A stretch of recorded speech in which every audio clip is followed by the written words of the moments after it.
Hello வணக்கம். தோசை பீஸா உங்களை அன்புடன் வரவேற்கிறது. நான் காஞ்சனா ஜெயக்குமார். வாங்க நம்மளுடைய சுவையான மிருதுவான இட்லி எப்படி செய்கிறதுன்னு இப்போ நம்ம பார்க்கலாம்.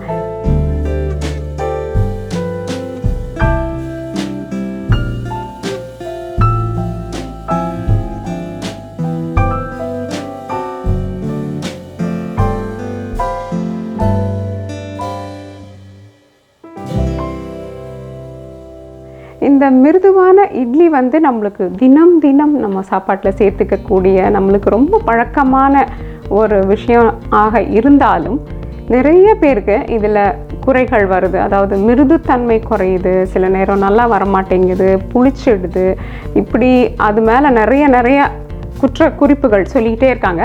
அது எல்லாத்தையும் எப்படி நம்ம சமாளித்து சுவையான அருமையான இட்லி எப்படி பண்ணுறதுன்னு பார்க்கலாம். இந்த இட்லிக்கு ரொம்ப முக்கியமான தேவை மாவு. அந்த மாவை எப்படி இறக்கிட்டுன்றதுலேருந்து ஆரம்பிக்க போகிறோம். 5 கப் அரிசி, இதில் 4 கப்பு இட்லி அரிசி, 1 கப்பு பச்சரிசி. ஆனால் இந்த 1 கப்பு பச்சரிசி உபயோகப்படுத்துறது உங்கள் விருப்பம். அப்படி பிடிக்கலைன்னா நீங்கள் 5 கப்பும் இட்லி அரிசியாகவே உபயோகப்படுத்திக்கலாம். 1 கப் உளுத்தம்பருப்பு, 1 கப் அவல், 1 மேஜை கரண்டி வெந்தயம், தேவைக்கேற்ப உப்பு. இட்லி செய்கிறதுக்கு முதல் படியாக நம்ம உளுத்தம்பருப்பை நல்லா கழுவிட்டு அது கூட அந்த வெந்தயத்தையும் சேர்த்து குறைந்தது 6 மணி நேரமாவது ஊற வைக்கணும். அப்படி நான் ஏற்கனவே 6 மணி நேரத்துக்கு ஊற வச்ச உளுந்து மற்றும் வெந்தயம். பச்சை அரிசியும் இட்லி அரிசியும் சேர்த்து நான் நல்லா கழுவி அதே மாதிரி இதையும் 6 மணி நேரத்துக்கு ஊற வச்சு எடுத்து வச்சுருக்கேன். அவளையும் அதே மாதிரி கழுவி ஊற வச்சுக்கலாம். அவள் 6 மணி நேரம் ஊறணும்னு அவசியம் இல்லைங்க. அதனால் அது ஒரு 10-15 நிமிஷம் ஊற வச்சா கூட போதும். முதல்ல நம்ம கிரைண்டர் போட ஆரம்பிச்சிடலாம். கிரைண்டர் பாத்திரத்தை முதல்ல கழுவி எடுத்து வச்சுக்கோங்க. அப்படி மிக்ஸி உபயோகப்படுத்துகிறவங்களா இருந்தால் கவலைப்படாதீங்க. இதை 2 அல்லது 3 தடவைகளாக போட்டு எடுக்க வேண்டியிருக்கும். இது கூட கொஞ்சம் ஐஸ் கட்டியும் போட்டு நல்லா அரைச்சி எடுத்துக்கோங்க. ஐஸ் கட்டி போட்டு அரைக்கும் போது என்ன ஆகும்னா அந்த மாவு சூடாகாமல் சரியான பதத்துலேயும் நல்ல மணத்துலேயும் உங்களுக்கு கிடைக்கும். வாங்க இப்போ நம்ம கிரைண்டர் போடலாம்.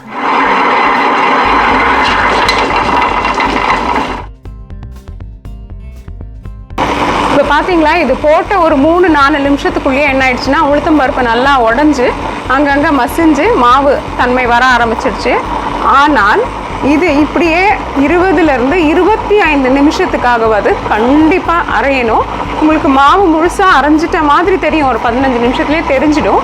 ஆனால் நீங்கள் ஒரு 25 நிமிஷம் வரைக்கும் விட்டீங்கன்னா தான் அங்கங்கே அதில் ஒரு காற்று புகும் முட்டைகள் மாதிரி உருவாக்கி உடைஞ்சி வரும்.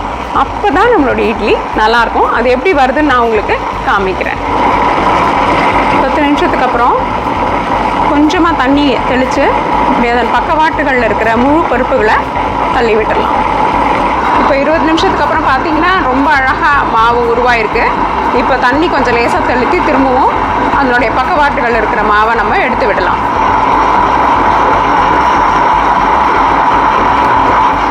இப்போ இதை நல்லா இன்னும் ஒரு 5-6 நிமிஷத்துக்கு நல்லா விட்டு பார்க்கலாம். விட்டிங்கன்னா ஒரு 25-26 நிமிஷத்தில் உங்களுக்கு முழுமையாக அருமையான மாவு பதத்துக்கு தயாராகிடும். இதை கொஞ்சம் நேரம் நல்லா விட தான் இப்போ மாவு தயாராகிட்ட மாதிரி இருக்குது. ஆனாலும் நீங்கள் 25-26 நிமிஷம் அரைச்சிங்கன்னா தான் நல்ல சரியான பக்குவத்தில் உங்களுக்கு அந்த மாவு கிடைக்கும். இப்போ 25 நிமிஷம் ஆயிடுச்சு, நல்லா நம்மளுடைய மாவு தயாராகிடுச்சு. வாங்க இதை எடுத்து பாத்திரத்தில் வைக்கலாம்.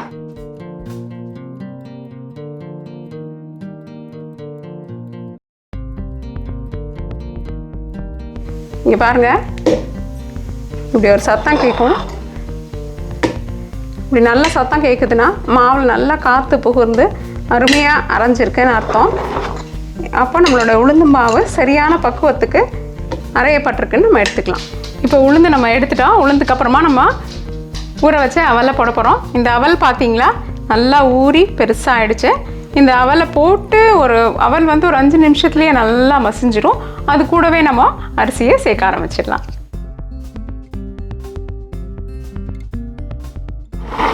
பாருங்கள், ஒரு 2-3 நிமிஷத்துலேயே இந்த அவல் நல்லா நசுங்க ஆரம்பிச்சிடுச்சு. இப்போ நம்ம அரிசி மாவு அரிசியை இது கூட சேர்த்துடலாம். இப்போ நான் அரிசியை சேர்க்குறேன். அரிசி நல்லா மையாக அரையணுங்க. நம்மளுக்கு கணக்கு அதுதான். 20-25 நிமிஷத்தில் பொதுவாக மையாக அரைஞ்சிரும். அதனால் நீங்கள் அதை பார்த்துக்கோங்க. ஏன்னா மையாக அரையணும். அது நம்ம உபயோகப்படுத்துகிற அரிசி மற்றும் உங்களுடைய கிரைண்டரின் அளவை பொறுத்து தான் இந்த அரிசி அரையிற நேரம் அமையும். அதனால் ஒரு 20லேருந்து 25 நிமிஷத்துக்கு அப்புறம் நீங்கள் கொஞ்சம் அப்பப்போ சோதித்து பார்த்துக்கோங்க. பார்த்தீங்கன்னா உங்களுக்கு தெரியும். இப்போ என்கிட்ட நிறைய அரிசி இருக்கிறதுனால நான் 2 தடவையாக போட்டு எடுக்க போகிறேன். முதல் தடவை போட்டுட்டேன், அதுக்கப்புறம் கொஞ்சம் நேரம் கழித்து அடுத்ததை போடுவேன். உங்கள்கிட்ட பெரிய கிரைண்டர் உபயோகப்படுத்துனீங்கன்னா நீங்கள் நேரடியாக அதை மொத்தமாக போட்டு எடுத்துக்கலாம். ஆனால் அரிசி நல்லா மையாக அரைஞ்சிருக்கணும். அதை நான் உங்களுக்கு அரைஞ்சப்புறம் காமிக்கிறேன். நம்மளுடைய அரிசி மாவு பாருங்கள், நல்லா 20-25 நிமிஷத்துக்கு அப்புறம் நல்லா மையாக அரைஞ்சிருச்சு. எப்படி அரைஞ்சிருக்கேன்னு பார்க்கலாம். இப்போ நான் வந்து என்ன பண்ண போகிறேன்னா, இதை எடுத்து நம்ம ஏற்கனவே அரைச்சி வச்சுருக்கிற உளுந்து மாவு கூட சேர்த்து வச்சுட்டு போகிறேன். அதுக்கப்புறமா திரும்பவும் என்னுடைய இன்னொரு அரிசி இருக்குது இல்லைங்களா, மீதி இதில் அதையும் போட்டு அரைச்சிட்டு கடைசியாக நம்ம கலக்கிறத பார்க்கலாம்.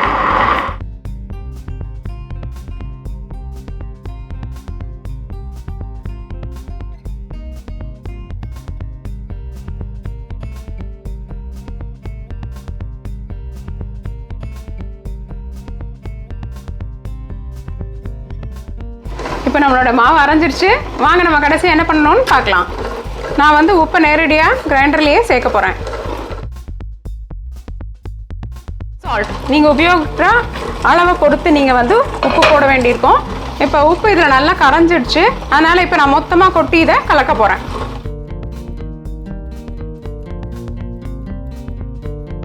இங்கே நான் உங்ககிட்ட ஒன்று பகிர்ந்துக்க விரும்புகிறேன். இதுக்கு நீங்கள் வந்து கையை உபயோகப்படுத்தி கலக்கி விடுறது நல்லது. கையில் இருக்கிற ஒரு வெதுவெதுப்பு தன்மை வந்து இந்த மாவு புளிக்கிறதுக்கு உபயோகப்படும். அப்படி இல்லாமல் நீங்கள் கரண்டி அல்லது மரக்கரண்டி உபயோகப்படுத்தும் போது அது வராது.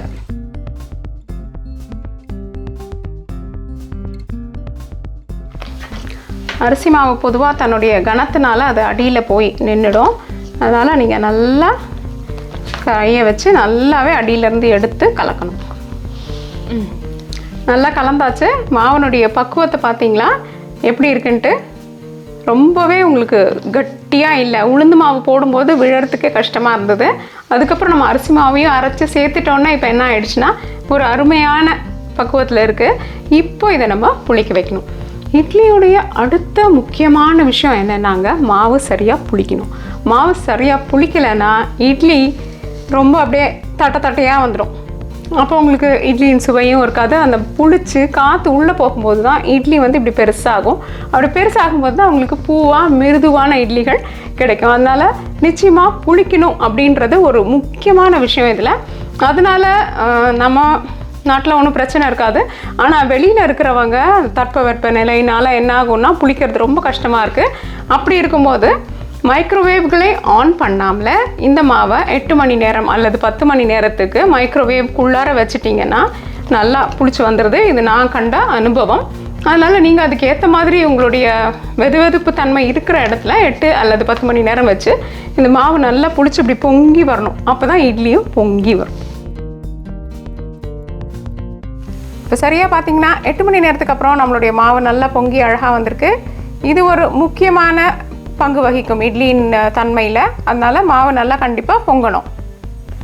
இல்லை நிறையா காற்று முட்டைகள் வருது அப்படின்னா நல்லா நம்மளுடைய மாவு புளிச்சு பொங்கியிருக்குன்னு அர்த்தம். இப்போ நம்ம இட்லி வந்து நல்லா வரும். வாங்க இப்போ நம்ம இட்லி எப்படி வருதுன்னு பார்க்கலாம். உங்களுடைய இட்லி தட்டுகளை நல்லா எண்ணெய் போட்டு தடவிக்கலாம். தடவிட்டு இட்லி மாவை ஊற்றி சரியாக ஒரு 10லேருந்து 12 நிமிஷத்துக்கு வச்சு நம்ம ஆவியில் வேக வச்சு எடுத்துடலாம். எனக்கு சரியாக 3 தட்டில் இட்லி போதும் இப்போதைக்கு. அதனால் 3 தட்டில் மட்டும் நான் இட்லி மாவு ஊற்றி வைக்கிறேன்.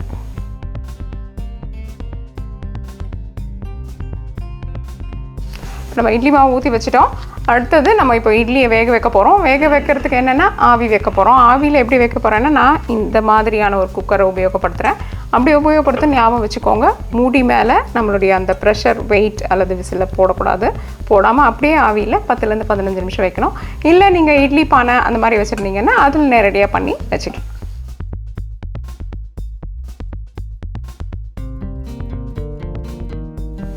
இப்போ நம்மளுக்கு 12 நிமிஷம் ஆயிடுச்சு. வாங்க திறந்து இட்லி எப்படி தயாராகிடுன்னு பார்க்கலாம்.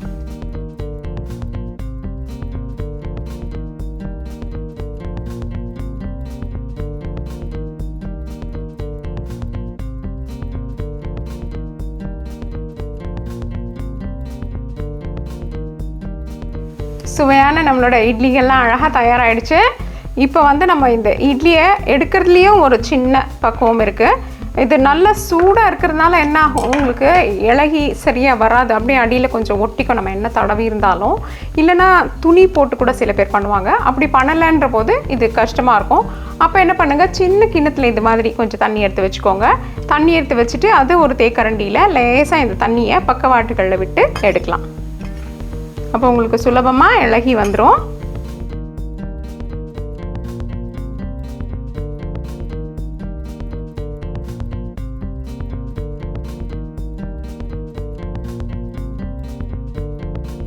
இதை நம்ம அருமையான தக்காளி சட்னி மற்றும் சாம்பாரோட பரிமாறலாம்.